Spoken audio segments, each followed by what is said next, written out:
The Lee County Council has approved a proposed 60-megawatt solar farm in one rural community, but that decision is drawing some criticism from residents who say they're concerned about losing farmland and changing the character of the area. Here's News 19's Shannon Taylor.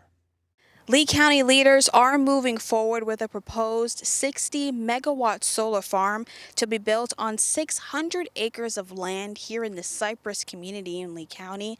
However, I spoke with several residents who live not too far from the area of where that proposed solar farm would be, who are opposing and protesting still against the solar farm.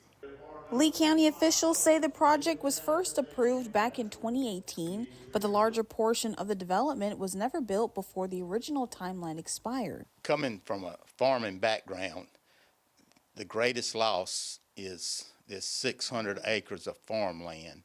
Residents who live near the proposed site tell News 19 they remain strongly opposed. And we don't want South Horn out here, just to be blunt about it. We want something that we can be proud of, that we can leave for our children and our grandchildren. And we want this area to stay as it is, residential, agricultural, not a business and industrial park. That there was a lot of people that done a lot of research. I mean, brought in good research.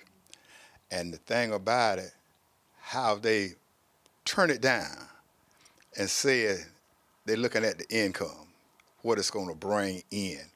But it won't come to none of us or to our children. If anything, they're going to lose. We asked County Administrator Alan Watkins about the vote. He tells us council made adjustments before the vote, including adding a third row of vegetation around portions of the site near homes and requiring a 3-year monitoring period to ensure the buffer remains in place.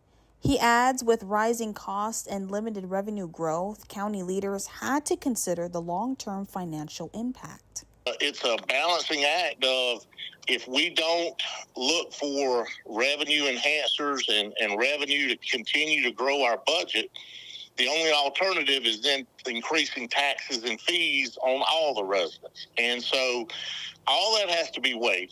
But again, it has to be weighed against the responsibility of council to meet the needs of this community from a financial standpoint. County leaders say the only major step remaining is the review of construction plans, and as long as those plans meet international building code requirements, a building permit will be issued and construction can move forward.